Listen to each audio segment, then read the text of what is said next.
Hey, everybody. Welcome to Daniel Davis Deep Dive, coming to you live from Washington, D.C. Folks, we have a real treat for you today. As you know, oftentimes we love to bring on guests here to get different perspectives on things, and we love to go to our veteran community, and we got a great one for you. You're going to really love this today. This is Jason Beardsley, who is the director of Veterans Initiatives at Stand Together, is a combat vet, 2 times Bronze Star winner, winner of the coveted infantryman combat infantryman's badge, which is we'll have to get a story behind that one of these days, I'm sure. But Jason, welcome to the show.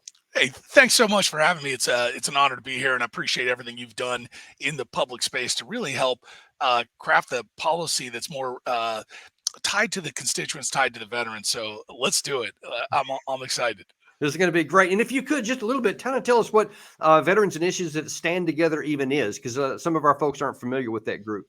Yeah, it's really about shaping the policies and understanding how we protect America's best interests when we put that first and understand how to deploy our resources wisely so that we have the resources to be able to flex the diplomacy that we need. We see diplomacy as, the first part of statecraft, and when it comes time to use the military, that should be done very judiciously.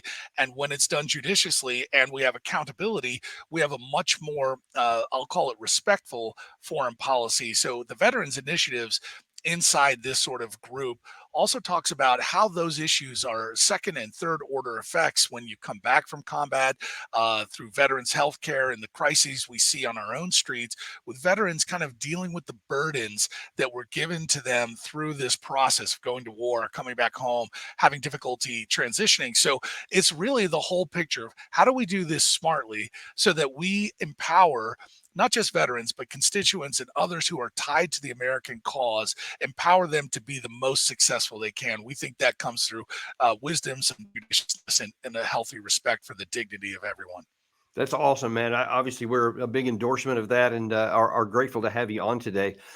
We're specifically going to talk to you about an op-ed you had in The Hill on the 4th of January. We're going to talk about that in just a second. But for some of our folks who are not familiar with you, I want to kind of like to set the stage here, because you have a track record, for those who haven't seen you, that is almost unique in being accurate at all different parts of the Russia-Ukraine war. Now, many times on this channel, we've shown some of those who haven't gotten it right, like General Petraeus, General Hodges, several of these other guys who have just been disastrously wrong at different places. Well, this time we also show those who got it right. And man, does Jason get it right. First of all, I want to show you on day 1 of the war, he went on the news and gave his assessment of exactly what he thought Putin's objectives were. From the looks of it, the way Putin invaded the Ukraine from multiple angles, it appears like what he wants to do is use his forces to kind of decapitate the Ukrainian government and install a pro-Putin force in there. And at the end of that, what I think we're going to look for is Putin sort of bargaining back those regions around Kiev and in the Western province so that he maintains his hold in the Eastern province and is able to kind of negotiate out of some of the sanctions that we've already laid on him. So I think his hold right now, and the reason I'll say that is with the amount of forces on the ground, what we haven't seen is an increase in violence that goes into the tens of thousands. And Putin at the end of this has still got to control Ukraine. So nominally, he wants to keep the Ukrainians from being deeply embedded in a guerrilla warfare fight or an insurgency that could last up to 5-10 years. You are one of the only people, especially in those early phases, that recognized how many troops he had actually sent and what the troop to task ratio is. That, okay, this whole thing about him wanting to resurrect the Soviet Union and roll it, past all the way into NATO was nonsense. They didn't have the troops for that. And you accurately identified that he actually was looking for leverage for negotiated settlement, which they were this close to getting in March, April of that year. And things went south from that. But man, did you have it right on the number then? Well, you and I had the honor of serving our flag overseas, and I think we've seen this play out before. And of course, we were on the ground with maximum troops, unlimited resources from air to ground to everything you can imagine. And we dealt with guerrilla insurgency for 10 and 20 years.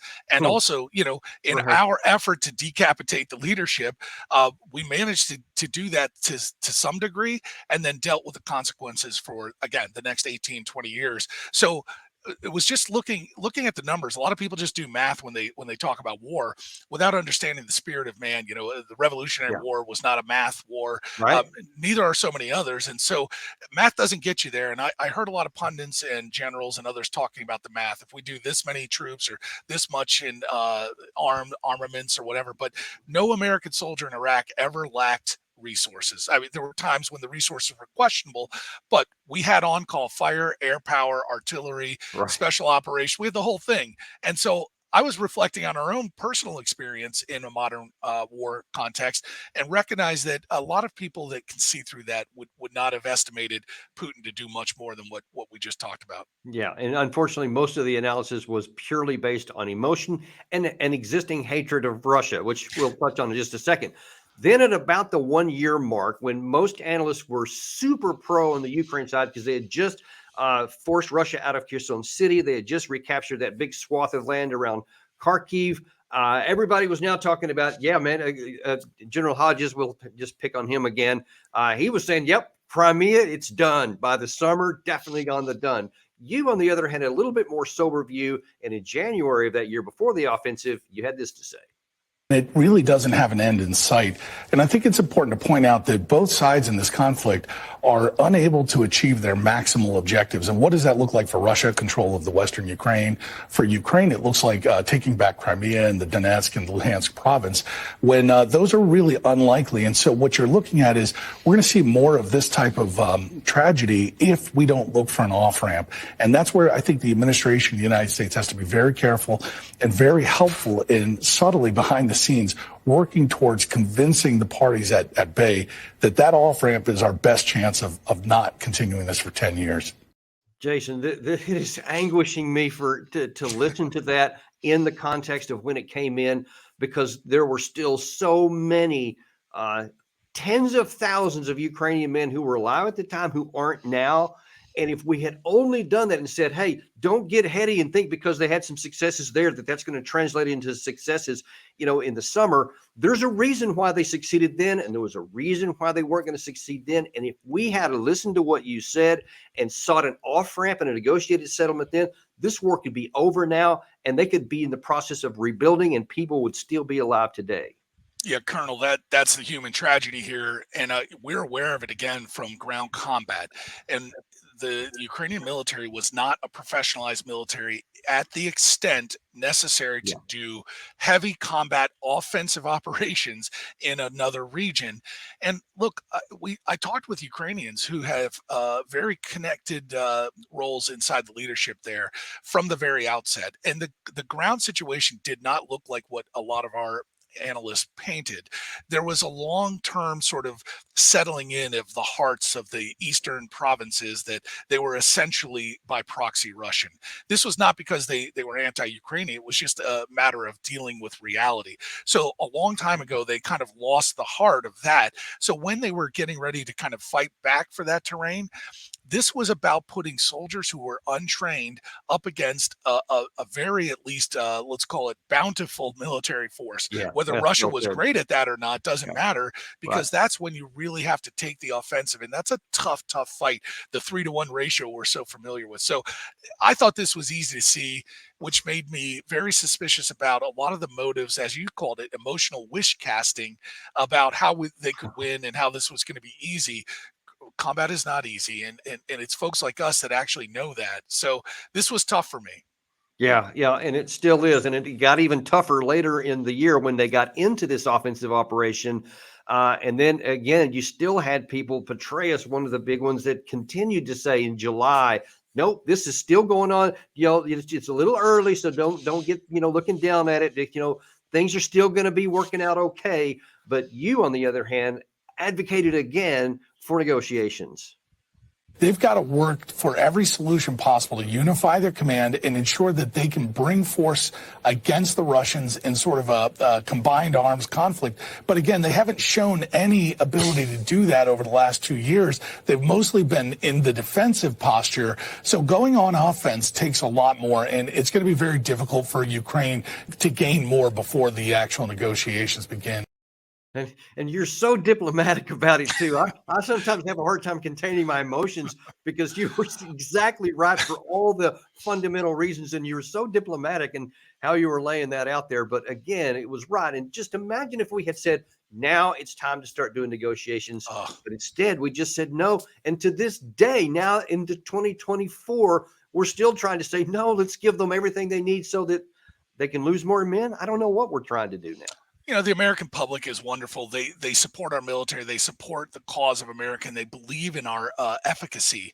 So they naturally want to lean in terms of victory. But again, when I saw what our command does, what our national command authority had done in Iraq and Afghanistan and Somalia and other places in Africa, you recognize the same people that are on TV saying all we have to do is this or all we have to do is that never did that in our case. They never supported our fight. They never caused us to be able to close with and destroy the enemy. And you were prescient about that in the early days of the Iraq conflict, where a lot of us were not. I was still in the let's call it bright-eyed and bushy-tailed, like we're going to go win something and create liberty in the West or something like this, or in the East. And Oh, you I was saw definitely this. there at first. Oh, I think we all were, but then Yeah. you were able to quickly understand what was not happening on the ground, and that's the experience that we need to bring in these discussions to foreign policy. It's really about connecting that American heart of support and victory with the realism of how do Yeah. we best do that. That's hard to do, but for the diplomacy angle, let's give all credit where it's due. I had a lot of training, so special forces guy, been through the CIA course. So like it's taken years to get enough let's call it maturity to hold back what I want to say and say something more pleasing Maybe I or need to go to that amenable. school. Have they got any openings? Because I could probably use a little bit of Hey, polishing around the I'll edge. go there with you. I'll go again. It was great. So I just want to attribute and tell the audience how much their investment actually sometimes pays off. Well, that's good. That's good. So then that's where you are in history. Now let's see where you are right now on a different uh, theater of war. Unfortunately, there's more than one to talk about here, and that's with this January 4th piece in the Hill, where you said that we need the boots on the ground. That this is almost counterintuitive to a lot of Americans. Boots on the ground in the Middle East make Americans less safe, not more. Now that flies in the face of conventional wisdom, because John Kirby the other day actually said, no, actually, this is still needed. He said this. These groups and the IRGC, the Supreme Leader, they have a choice to make. We're not looking to escalate, but we absolutely have a viable mission in Iraq and Syria to go after ISIS, which is still a viable threat. And we got to make sure that we have the troops and the capabilities to do that. Now, you say that obviously you say, no, we actually don't have an enduring mission. It's not keeping us safe. Where do you disagree with what Kirby said? Well, in theory, part of what Kirby says is not wrong. We must have viable military options, but judicious, wise counsel would suggest that those options should limit our downside. What's our downside?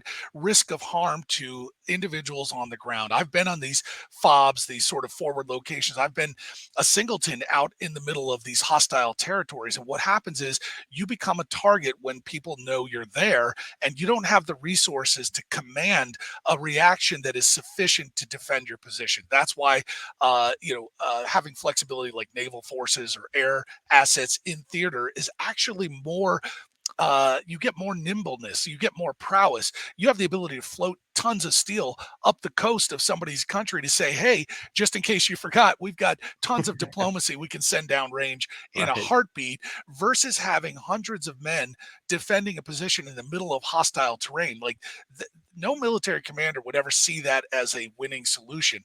When special operations are in use, and I know I'm a special operations guy, we are best when we augment and support national strategy that has sufficient resources to close with and destroy the enemy without leaving our men in harm's way. And right now we have men and women sitting in these pockets isolated, which makes them targets. I talked in the article about Beirut, where we have these troops on the ground for very ambiguous purposes, and they're not welcomed by the locals. And then we lose hundreds of Marines in the Beirut bombing, only for our hawkish, sort of a wonderful President Ronald Reagan to recognize the need to say, hey, this is maybe the wrong disposition. We don't need to be deployed on the ground.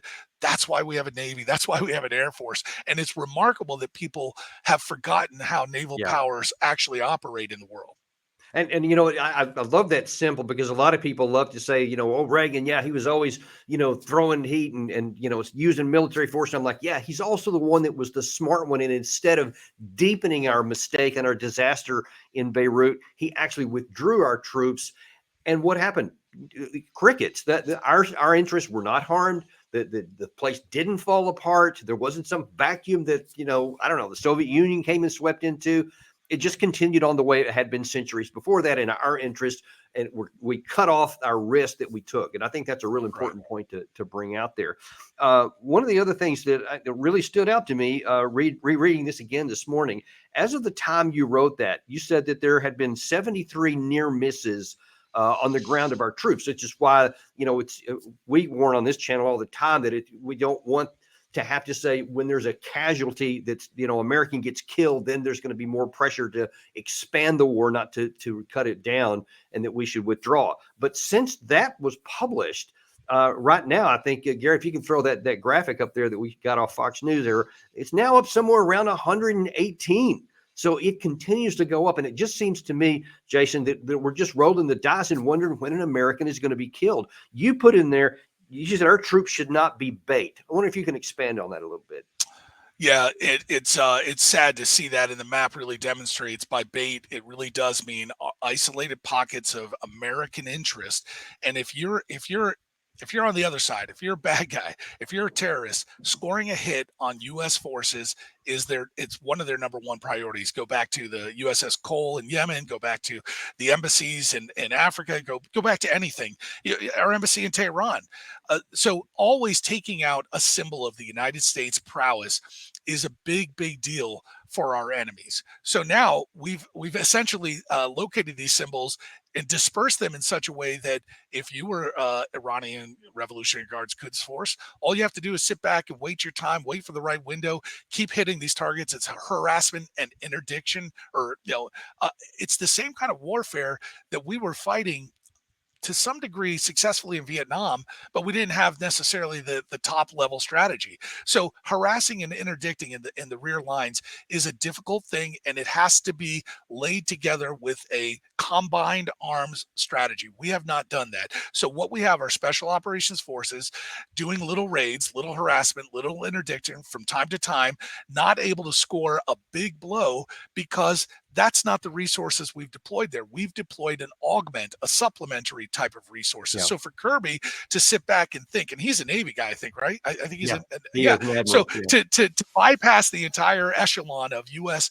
prowess in the region and leave it to handfuls of special operators, boy, you are waiting for a disaster. And that's what the Iranians are looking at. And by the way, when we talk about the fight with the Iranian Revolutionary Guards Quds Force, they were hitting us in Iraq while we were there. I was friends to the rat lines that would bring weapons into Iraq from Iran through foreign fighter travel from other locations. So if there was a time to go after them, the time would have been when they were killing American soldiers on an everyday basis. Yeah.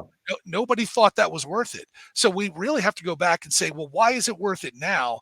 And why are we risking our troops in this sort of bait type program? I think it's a very failed policy that we're going to see.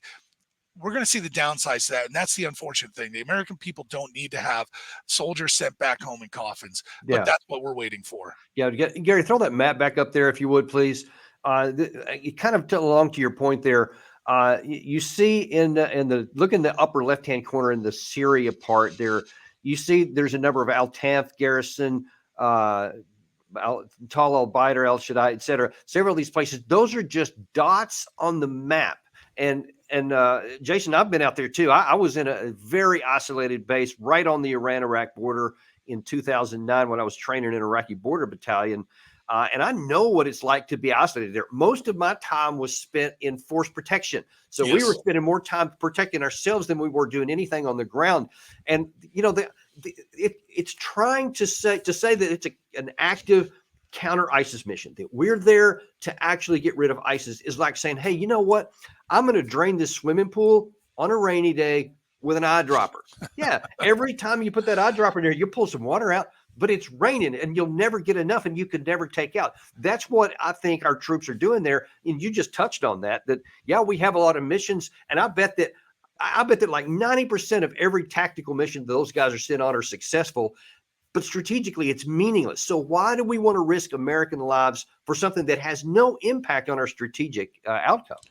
Yeah, this is hard again because as I've sat in these forward locations and you recognize that, as you said, the missions can be successful. You can hit targets all day long, but the grand strategy is not tied into this, so that it's very random and it's very disconnected from any big theme. Like, what are we doing?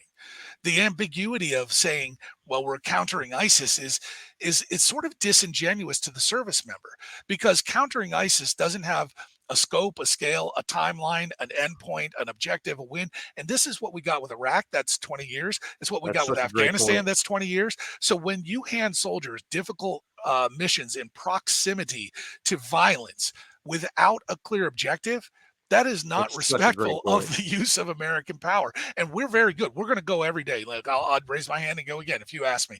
But the problem is, you shouldn't be asking the soldier if they should go.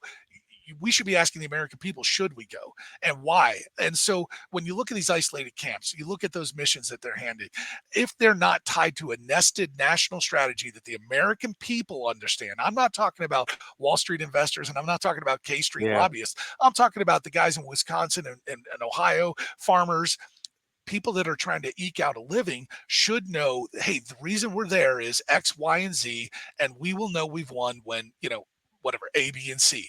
And if they Yeah. don't know that, then it's incumbent upon the electorate to get involved in the process Yeah. and hand Congress their walking papers. Hey, Yeah. hey, look, if you don't want to do the Taylor, job, get somebody else. yeah. And, kind of dovetailing on with that, with the consent of the governed, they also have to agree that that is a viable mission, even if the government gives them one, which they haven't so far, and said this is an attainable military objective, which it's not. Then the people still have to say, yeah, I think that is worth our national treasure, the blood of our sons and daughters. Yes, it's worth that. It's not. And of course, that's one I think I'm grateful for Stand Together, because I know you guys have a much broader issue than just veterans issues. You actually care about what the people think, not the Wall Street bankers and all that kind of stuff, the moneyed people, but what the American people think. And unfortunately, they just don't have much of a voice. And that concerns me here, because it's the American people's blood and our sons and daughters who will pay for this foolishness and this lack of strategic resolve. And that really just breaks my heart. It is heartbreaking. This is why, for individuals listening, the role that we play in this is so critical. And we've had years of lack of accountability. You can go to, again, Iraq, Afghanistan, 20 years of Singar's reports that says, hey, we're not spending money wisely. It's being pilfered, it's being embezzled, and the troops aren't getting the training. Everybody knew this for years. Our military structure lied up the chain of command, such that the American people are being told every week, every month, we're winning, we're very close. We just need one more surge. Well, then you get to places like Benghazi, our consulate. We didn't get accountability there. Then roll the clocks forward. We don't have accountability for things like the Afghanistan disaster of that withdrawal and the Marines that were killed at that gate there. We don't get accountability when Lloyd Austin goes missing for 4 days and everyone says, that's fine. He just, was just sick and nobody knew. And so what the American people need to know is this is not a singular thing that you can attribute to one president or one set of Congress. Yeah. This is about the American people having the ability to say what they understand. If you don't understand the foreign policy, you don't need to go to school or get a PhD to do it. If it doesn't make sense to you what we're doing on the ground, then you cast that vote and say, I'm not satisfied. And don't let our politicians, congressmen, presidents get away with telling you it's all good. We've got this figured out, because I've been on the ground. Colonel, you've been on the ground. They don't have it figured out. Man, it's when you're saying that, what you just said there, I just had to wince a little bit, because in our show just yesterday, we played a clip. And Gary, I don't know if you can pull it up while we're talking here, where Austin was asked if anyone is going to be held accountable for what happened in Afghanistan. I'm sorry, in the Afghan withdrawal there. And it's such a painful thing to watch, because it's exactly what you just said. And, the context being that 13 Americans were killed, that this was a complete disaster and how it was executed. I mean, I've long, and I think I said yesterday, I'm a big supporter of President Biden for his decision to get out, but just a big critic for how it was done. Yeah. And no one was held accountable for the disaster that was going on there. One of the congressmen asked Austin in that exchange, he said, if a Navy ship, a Navy captain runs a ship aground, what happens? And he said, he'll be removed from power. He said, has anyone been held accountable for this disaster? No. And nothing happened after that either. And Secretary Austin, last week, General McKenzie repeated that he has many regrets about the botched, deadly, and embarrassing withdrawal from Afghanistan, and that he supports investigations into that withdrawal. A moment ago, you said you executed the president's order. You didn't tell us what you advised the president to do. But do you have regrets about the withdrawal from Afghanistan? I support the president's decision. Do you have regrets about the withdrawal or how the withdrawal occurred from Afghanistan that cost the lives of 13 of our service members? I don't have any regrets. You don't have any regrets. Secretary Austin, it's very telling. Secretary Austin, has there ever been any accountability for anyone within the Department of Defense for the deadly, botched, and embarrassing withdrawal from Afghanistan? Any accountability? Hey, listen, our troops evacuated 124,000 people off of that airfield. Has anyone been held accountable? If a Navy captain grounded a ship, what happens immediately?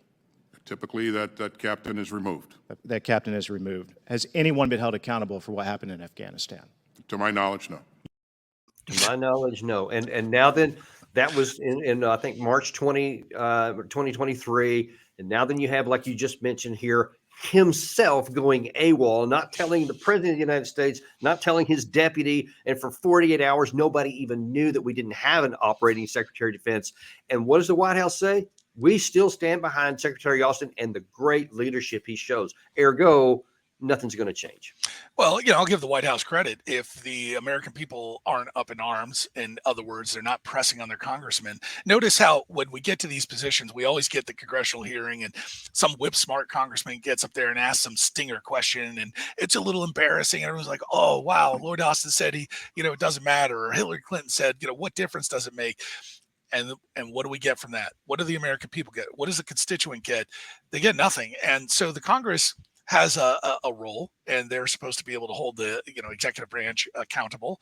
And when they don't, over and over again, it's hard to blame the executive branch for skirting the edge of things or not distributing accountability down, because they've been raised in a culture by the American constituents that they can get away with whatever they want. So this is a motivation for the individuals sitting at home wondering, how does this change, or how do we get to the next level? What do we do about that? And that's where Stand Together thinks that the dignity of people is when they can express their voices clearly and without reservation at the ballot. Now, that means you have to have the ability to talk about these things, criticize our leaders. It's fine to support leaders, but it's also fine to criticize them and then really ask them the tough questions. If we don't do that through the election cycle, which is the only way we're connected to the U.S. foreign policy, if we don't do that, they're going to continue to do what we've seen in the last 20 and 30 years, this trend of lack of accountability. So I'm not a believer in, let's get up there and yell at them and, have zingers on Twitter or whatever.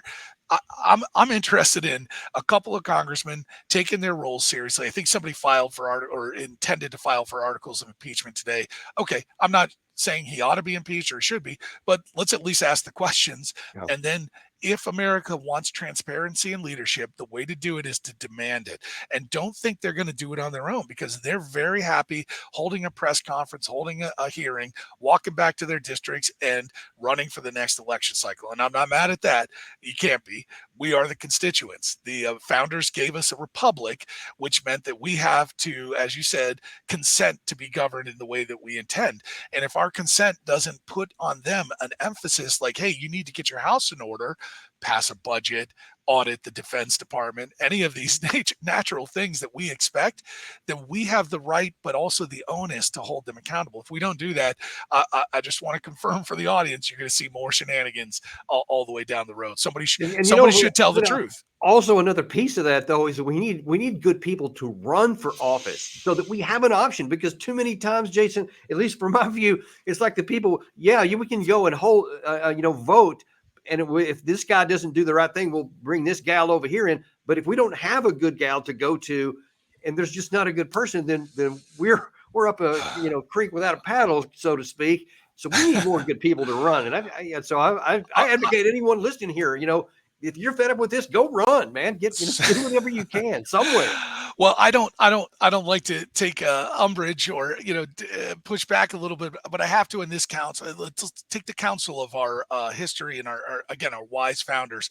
They expected, the Greeks expected, the Romans expected, but our founders in particular expected that good people don't run for office that frequently. They recognize the flaws of mankind. These are positions of power. They attend it, money attends it. All these things happen to a person when they're in these positions. So we knew that, which is why we incorporated checks and balances in our legal system, our constitutional system, so that the American people had a way to just yank their chain from time to time. And we're not yanking the chain enough. I don't expect good people to run for office. I expect constituents to pull their chains more frequently, because that is the corrective. That's the measure. The vote is the measure by which we hold these men and women accountable for the actions that they signed up for. And again, I'm not mad at you if you don't want to do your job, but let's step aside and let somebody else come and do it, and we'll hold them accountable too. That's our business, and that's what the founders expected, that we would be engaged in this. Here's the tragedy, Colonel. Our American viewers don't hear about these soldiers standing in pockets of 100 and 200 in Iraq and Syria. They never hear about them. So they're clearly not that important. The only time they become part of the news, as my good friend Reed Smith points out, is when they're attacked, when there's a casualty. So it's pretty clear that the American street does not feel the investment of why they are there. The only time they consider these troops is when they're getting hit. So the point is, if we don't think through that in a way that says, well, maybe they shouldn't be there, maybe we have some different options. Are there different options? Let's challenge the question. Again, I'll go back to naval power, air power, diplomacy, statecraft. There's a ton of different ways to do this. So so actually, that's exactly what I wanted to get to here in the last few minutes we have.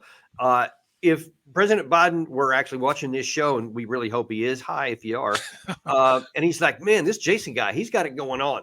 What should I do? If you had an opportunity to tell President Biden today what we should do with those troops in there, based on your piece there in the Hill, what would it be? Well, listen, you said it earlier. Let's compliment him for the difficult decision to withdraw from Afghanistan. Let's leave aside the disaster that it became. The commitment to your forces, to your troops, is about respect. And President Biden, if you were listening, what I would say is respecting the troops, understands their capacity and their capability and their limitations. And the troops on the ground are limited to what they can do. So if you really respect those troops, President, what you'll do is give the United States the ability to use the right type of military force to engage in the region with flexibility. And that means, at least for me, if you don't have a very particular objective with a soldier who's deployed with all that comes with, then let's look at other options. Other options can be naval, they can be diplomacy, they can be allies. You have a very commitment to our strategic allies. Let's get them on the hook. What else can be done? We're talking about Iraq, who just walked on our flag. Government officials walked on our flag to tell us that, hey, we don't owe you anything, and you can't just attack in here willy-nilly. So these are the same people we're funding that are also leaking funds to the people that are hitting our troops. There's a lot of questions that we can be asked. In the Iraqi government, he wasn't just some external Iranian dude. Just want to point that out. Yes. So President Biden, respect means really using your resources the right way. It makes when you take a screwdriver to a nail, that's the wrong tool. When you take a hammer to a screw, that's the wrong tool. We're using the wrong tool. Well said. Jason, thanks so much for coming on today and sharing some of your insights here. We're so grateful for having you on, so grateful for your service to America, both in uniform and now since it's still service to the country. We're grateful for that. Grateful for Stand Together. and we're going to be interested in watching that going on. And I hope people do take your advice to heart. Start yanking some change, because that's what we need a lot more of. And Jason, we're going to look forward to having you back on. We want to talk some more about the Russia-Ukraine war and where that thing's going, because that hadn't gone anywhere. But thanks so much for coming on today. Well, Colonel, I appreciate you welcoming. I'm like a cat. If you feed me, I'll be back at your doorstep anytime you ask. And God bless America. Let's keep the republic fresh and healthy, and let's respect the human dignity of everybody, including our troops on the ground. Great word there. Thanks so much, Jason. And thanks for coming on today. We have another deep dive for you at, I believe it's 2 o'clock this afternoon. You're not going to want to miss that one. We're going to talk about how some of the politics works into support for some of our overseas operations here. It's going to be as ugly as you might think, but you're going to want to turn in, because it's some information. We stay unintimidated and uncompromised, bringing you the information you need to make sense of your world. And we will see you next time on Daniel Davis Deep Dive.